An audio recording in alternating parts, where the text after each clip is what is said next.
Baik, terima kasih pemirsa Anda masih bersama kami dan Aku yang mengangkat tema tentang mendolimi orang lain. Kita lanjutkan lagi untuk mendengarkan pertanyaan dari Bapak Eri Pasaribu yang akan dijawab oleh Ustaz Jumharudin. Silakan.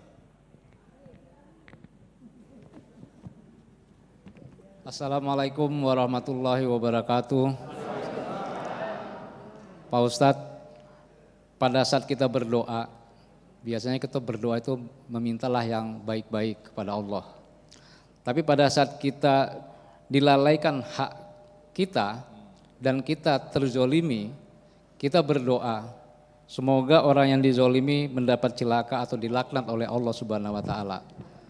Nah, ya kita terzolimi Pak, terus kita berdoa, doa orang yang terzolimi katanya itu akan diijabah oleh Allah.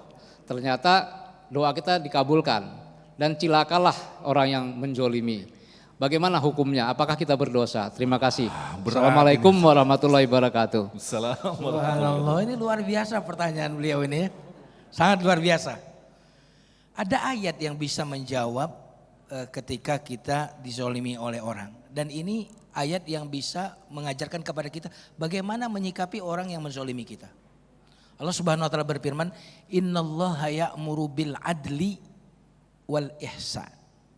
Sesungguhnya Allah memerintahkan kepada kalian berlaku adil dan ihsan. Berarti kita punya dua pilihan. Waktu ada orang yang menzolimi kita, mengambil hak kita dan seterusnya. Yang pertama kita menyikapinya dengan keadilan. Ya, keadilan. Diinjek kaki kita sekali, kalau adil kita apain? Nah itu masalahnya. Iya kan? Kita dicaci sekali, kalau adil kita balas berapa? 10 kali. Nah itu kezoliman ketika 10 kali. Tapi kalau wajaza usayyatin sayyatum mithluha. Balasan bagi orang yang berbuat jahat, maka kejahatan yang sepadan. Itu boleh dalam agama kita. Nah tapi ada yang lebih mulia. Pilihan yang kedua. Wal ihsan. Innallaha ya'muru bil adli wal ihsan. Apa itu ihsan? Ihsan itu bukan cuma memaafkan.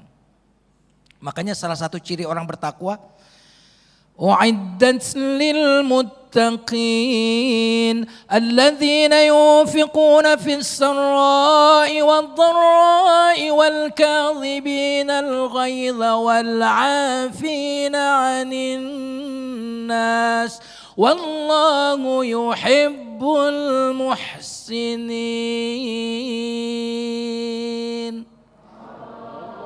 Ciri orang yang bertakwa adalah diantaranya menahan marah, kesel ditahan, itu namanya sabar.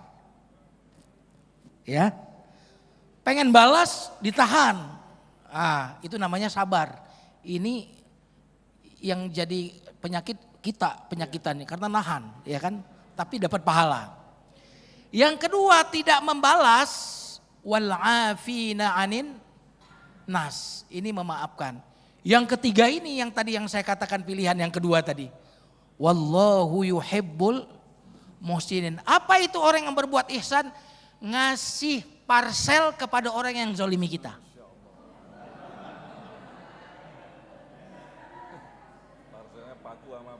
Jadi tergantung Bapak mau di level yang mana dan semuanya legal. Enggak membalas tapi ditahan keselnya, itu sabar. Sudah enggak ada kesel berarti memaafkan. Justru ngasih parsel kepada orang yang zolim kepada kita, itulah ihsan. Subhanallah. Itu silakan Bapak mau pilih yang mana dan semuanya boleh dalam agama kita.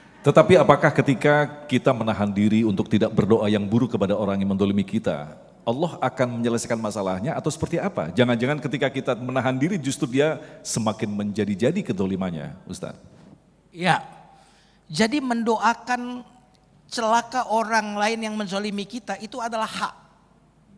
Karena kita diambil hak kita, karena kita dizolimi, berarti kita ingin mengambil hak kita.